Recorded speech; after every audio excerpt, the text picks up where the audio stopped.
Hola, bienvenidas, bienvenidos a FIM Madrid Productividad y Medicina, el podcast sobre productividad para médicos y para todos los demás. Soy José Luis Gómez Palomares, ginecólogo. Al otro lado está mi compañero en este proyecto, Javier Rascón, desde Mallorca. ¿Qué tal, Javier? ¿Cómo estás? ¿Qué tal? Muy bien, encantado, una vez más. Y bueno, la novedad es que el programa va creciendo y hoy tenemos además a un invitado, a un compañero nuestro, también médico, anestesista, es Pablo Guillote. ¿Qué tal, Pablo? ¿Cómo estamos? Hola, José Luis. Muy bien, encantado de que me invitéis a vuestro podcast.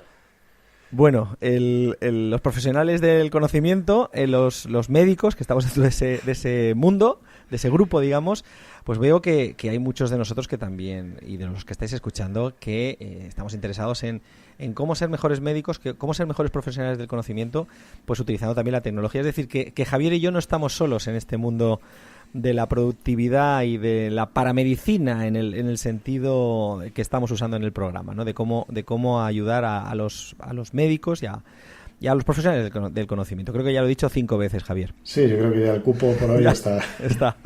Bien. Bueno, como es Pablo el invitado, pues Pablo nos va a hablar, este programa vamos a hablar de mindfulness y la aplicación en la medicina, ¿no? Pablo, ¿qué es el mindfulness? ¿Por qué quieres hablar del mindfulness? Bien, podríamos decir que el mindfulness literalmente es, una traducción literal sería atención plena o conciencia plena o la presencia en el aquí y en el ahora. Pero bueno, esto es, quizá mindfulness suena muy bien y a todos nos gusta y nos atrae esa palabra y hace que tenga pues más interés, pero podríamos decirlo perfectamente en español, ¿no? Atención plena. Bien, porque cada uno aquí se llega por diferentes vías.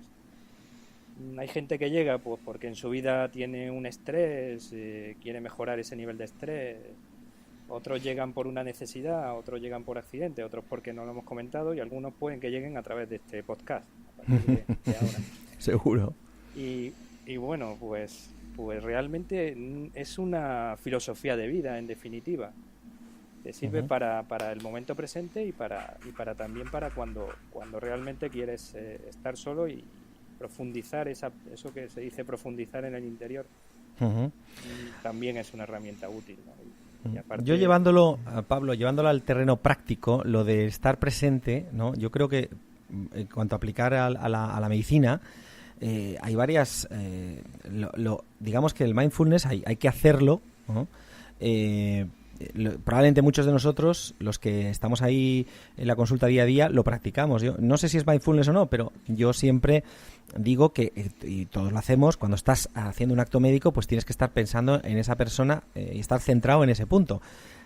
No pensando en otra cosa, entonces la vas a fastidiar. Me refiero, si estás delante de una paciente y pones atención plena en lo que estás haciendo, pues el acto médico es como tiene que salir, ¿vale? Si estás pensando en qué voy a hacer después, si tengo un partido de no sé qué con no sé cuántos, pues probablemente a esa paciente no la vas a atender como debieras, ¿vale? Ese es un primer punto que yo digo, ¿no?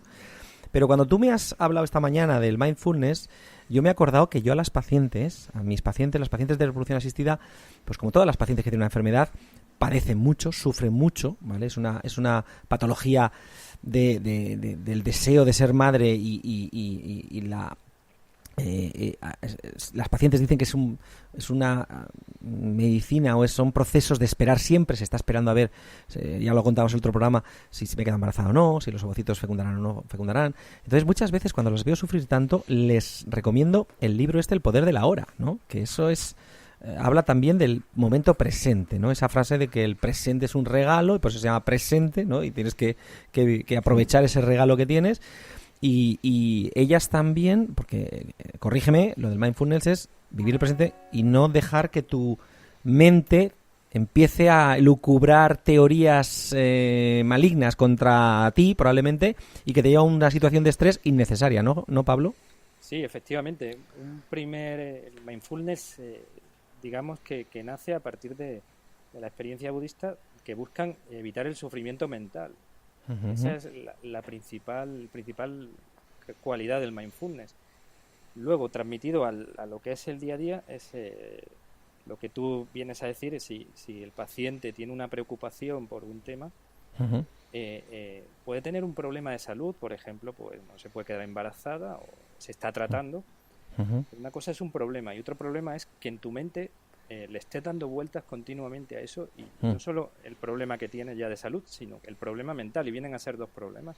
Entonces, a través de estas estrategias, pues, que ya hablaremos, y meditación, tanto meditación programada, tanto la meditación en las actividades cotidianas, podemos evitar que esos pensamientos que llevan al sufrimiento del paciente o de la paciente, que es un tren de pensamientos desencadenados que empieza por una cosa mínima y se convierte en un gran problema, que te des cuenta en ese momento de ese automatismo mental, te pongas por encima de esos pensamientos y seas capaz de darte cuenta. Con eso es suficiente.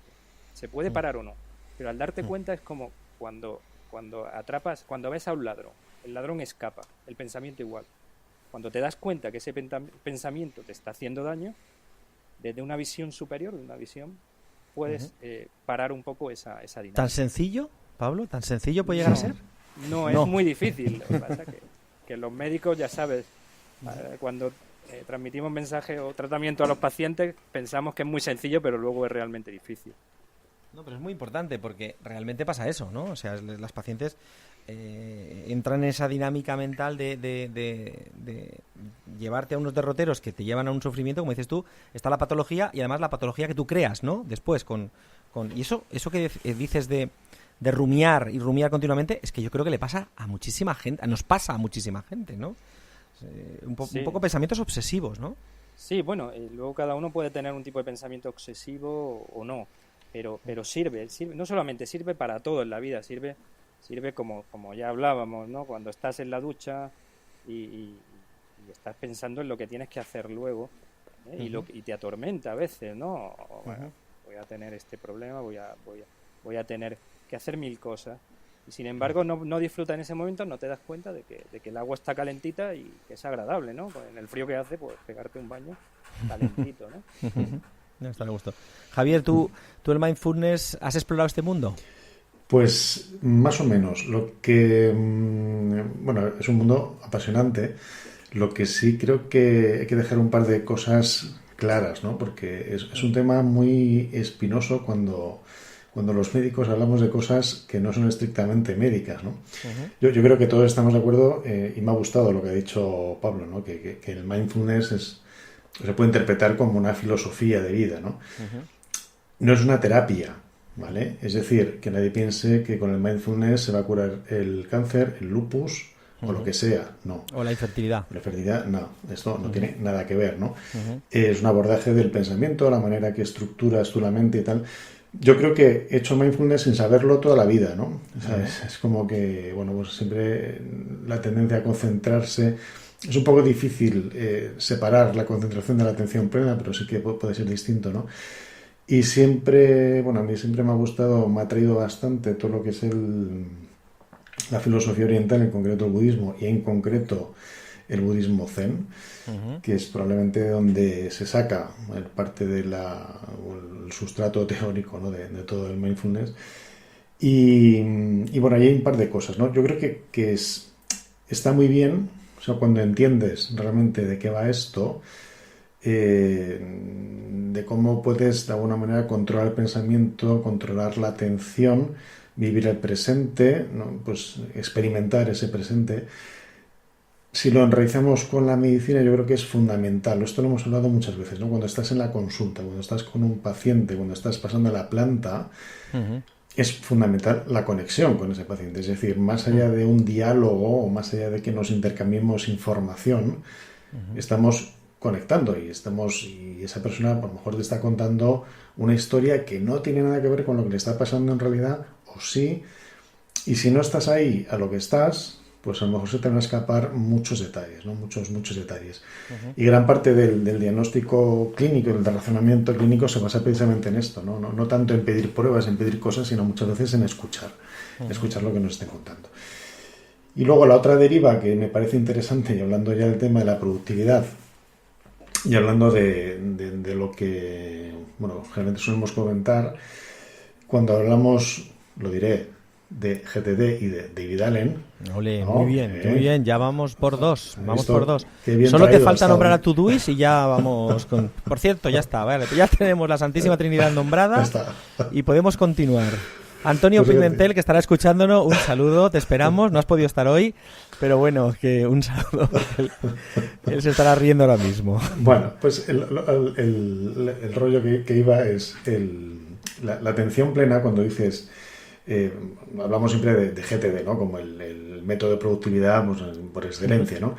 ¿Qué consiste? Pues consiste precisamente en esto, ¿no? En fragmentar las tareas, los proyectos, en todo lo más pequeñito, de tal manera que nos podemos concentrar solo en una cosa cada vez. En una cosa. Y Javier, y sacarlas de la mente. Exacto. Es decir, no utilizar tu mente como herramienta de recuerdo de nada. Exacto. Libéralo de tu mente, sácalo, vacía tu mente. Él habla del budismo un poco también en el libro, ¿no? En la introducción del capítulo, y ya te dejo seguir. Me has recordado eso. Sí, no, sí, es que es eso, ¿no? Es que es decir, bueno, pues lo que decía Bruce Lee, ¿no?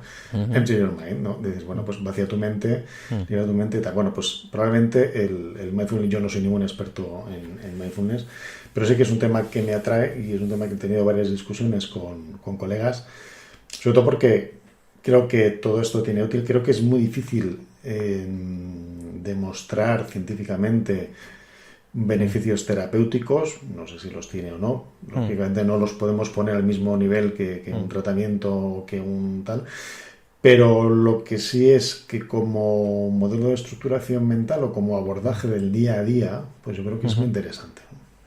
Pablo, yo creo que simplemente el hecho de conocer eso que has dicho tú, me dirijo a los pacientes y a los profesionales, que existe la posibilidad perjudicial para ti de que se empiece a desencadenar una serie de ideaciones que no te llevan a ningún lado y que puedes frenar, eso es muy importante, porque probablemente mucha gente no sepa, simplemente rumie y piense en la ducha, como decías tú, me voy a pasar esta tarde la visita o voy a hacer una cesárea y va a ir mal y el niño va a ir no sé qué, y es algo que no te lleva a ningún lado, pero solamente conocer que existe la posibilidad de que, oye, eso, tienes que pararlo. Ahí estás empezando a entrar en un terreno que debes ¿entiendes? Es como, no sé si el psicoanálisis, pero el conocer, el hablar no hablarlo, pero el conocer que existe eso, te permite, por lo menos en muchas ocasiones, frenarlo, ¿no?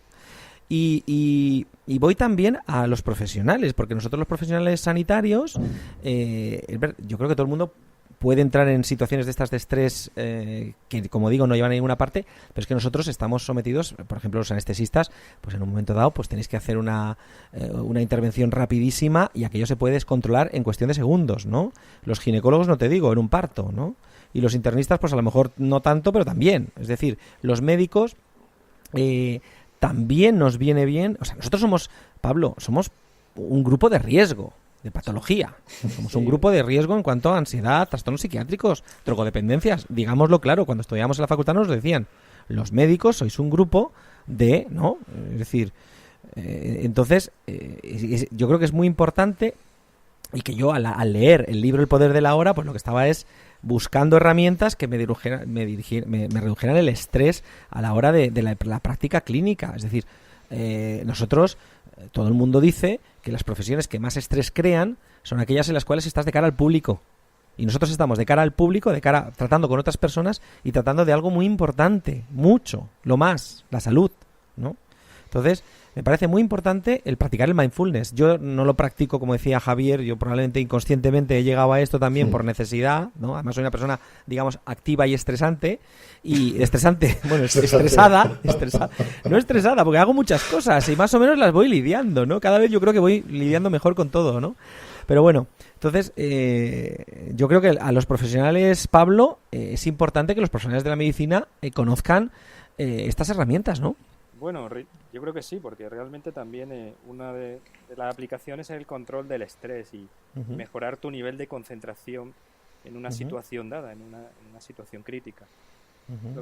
Antes de terminar, me gustaría también comentar que para entrenar esto no solamente es el aplicarlo en la vida normal, ¿no? Hay que hacer la meditación, ¿no? La meditación te prepara también para luego llevar a cabo y tener resultados en la vida diaria, ¿no? Como es el control del estrés. Entonces, ¿qué herramientas tú, porque me has hablado de